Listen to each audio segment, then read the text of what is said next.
Well, Jamie, thank you for taking part in my Respect Project's Local Hero interview. It's great to interview you and to find a wee bit more about your life. To start off, I'm going to ask you a few questions about your childhood. Where did you grow up as a child? Well, the first born childhood, I grew up in the Blackthorns in Newry, and then I was living there from I was born till I was 8 or 9. Then when I was 8 or 9, I moved out to Ballyholland and P6 or P7, and I've lived there ever since. Who was it who got you into football, and how did you pick the teams you played for today? Well, it was my dad.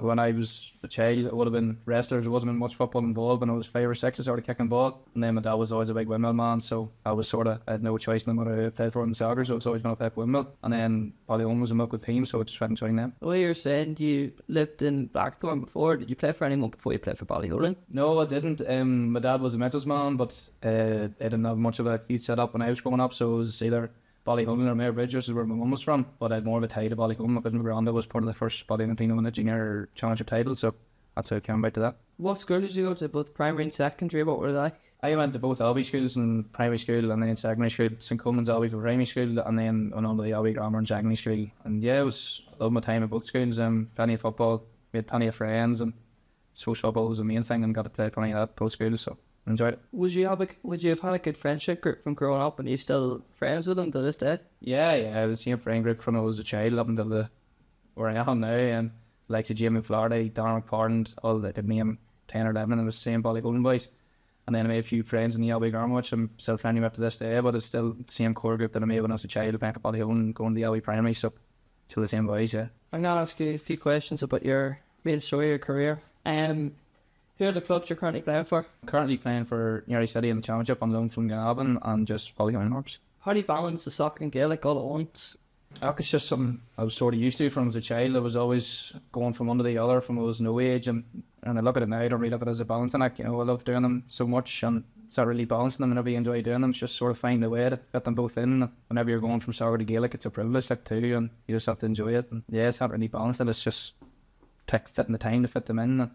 When they end up colliding a lot then? Yeah, they do the odd time, but I suppose you sort of have to pick and choose your moments, and what you can pick or what you can play are much more important on the day. And yeah, but whenever you're enjoying the two of them, it's not really a big balance. It's about fitting them both in as best you can. What do you hope to achieve for playing football in Gaelic? It's not really something I've thought about too much. I'm still only 21, but obviously playing at the highest level I can. Both sports would be really, really nice, I suppose is the best word for it. But yeah, I suppose playing in Croke Park for now would be brilliant.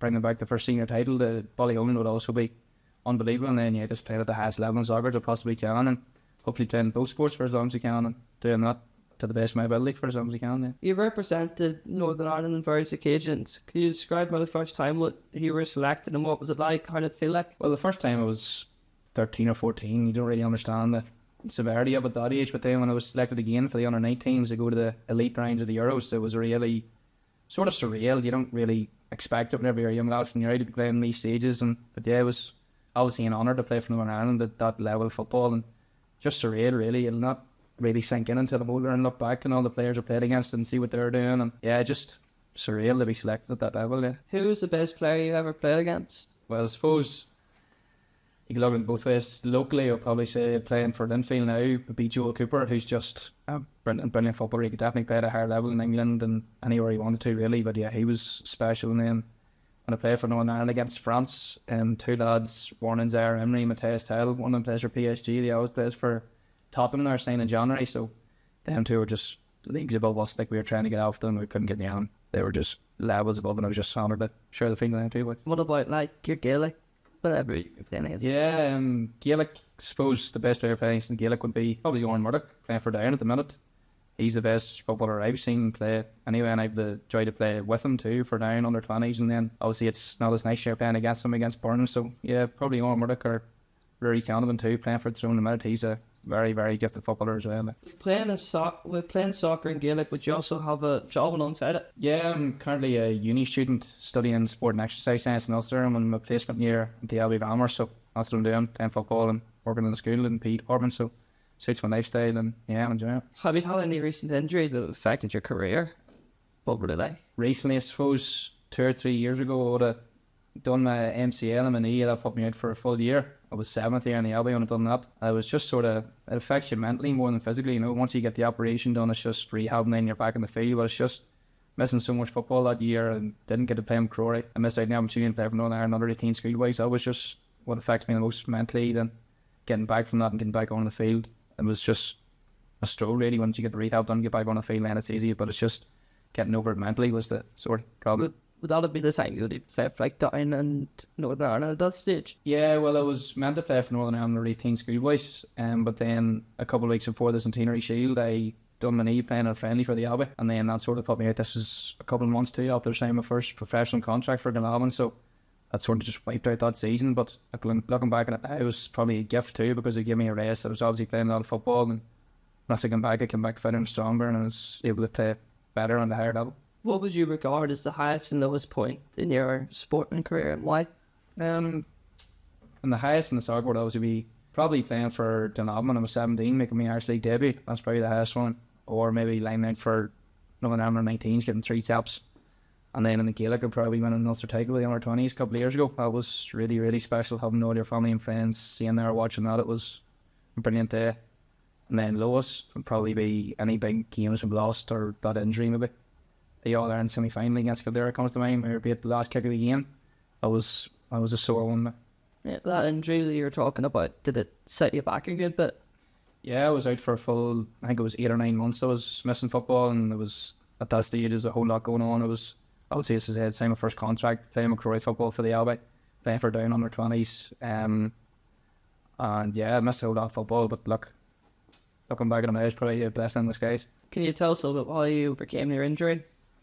Yeah, obviously you've touched on how it affected me mentally. It was just, obviously I had a lot of support from family and friends, and my mum and my dad reassuring me, and obviously at the time it feels like the end of the world, but realising now it was only 8 months, you know. Obviously it feels like you're never going to play football ever again, but whenever everyone's that and telling you have a real support group behind you, and your family and your friends saying, look, you're going to come back fitter and stronger, and it's obviously reassuring yourself too, you know. It's an injury, it happens to everyone. You know, whatever sport you play, you're going to get injured, you're going to have time out. But then it's just, I had a real good group of family and friends behind me to help me along, and then obviously it was doing rehab and stuff, so I was still part of all the groups too, you know. Was I still going training, still watching training, still being part of the group, still being part of the camaraderie of the group too. So it's just, yeah, the real strong friendship group and family to help me along the way. Obviously it interfered with your football career, your Gaelic and your soccer, but did it interfere with anything else outside of that?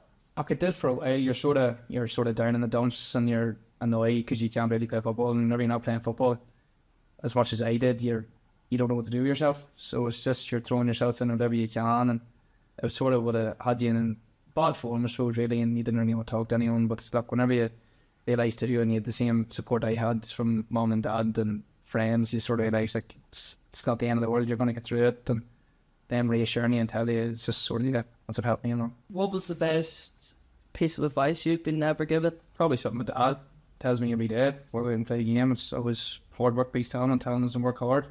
That's something that's stuck by me since I was a child. That's what he told me for I was 8 or 9 until the same day. The same thing applies. Hard work beats talent, and telling us to work hard. So something that took with me. Who was your biggest influence to achieve what you've achieved this day? You have a lot of influences too, in both sports and the soccer and the Gaelic. Probably the biggest one would be my dad. He's the one that got me into the soccer. Obviously supported me through the soccer, took me everywhere I wanted to go. And then once the Gaelic sort of kicked in, then really when I was 11 or 12, I sort of took a real love and it. He's followed me everywhere there too. So yeah, probably my dad. And what advice would you give to someone? I suppose nowadays young ones really get caught up in the severity of winning and how competitive football can be, and what I would just say is enjoy it. At the end of the day, it's the same sport you're playing when you're 5 or 6 out in the street. The game doesn't change. Obviously winning becomes more important as you get older, but I always say when you're enjoying your football, you're playing your best football. So yeah, just enjoy every chance you get to play football. Thank you for taking part in my local sport and hero interview, Jamie. It was great to get to know about your lifestyle. 100%. Thanks for having me. Thank you. You know,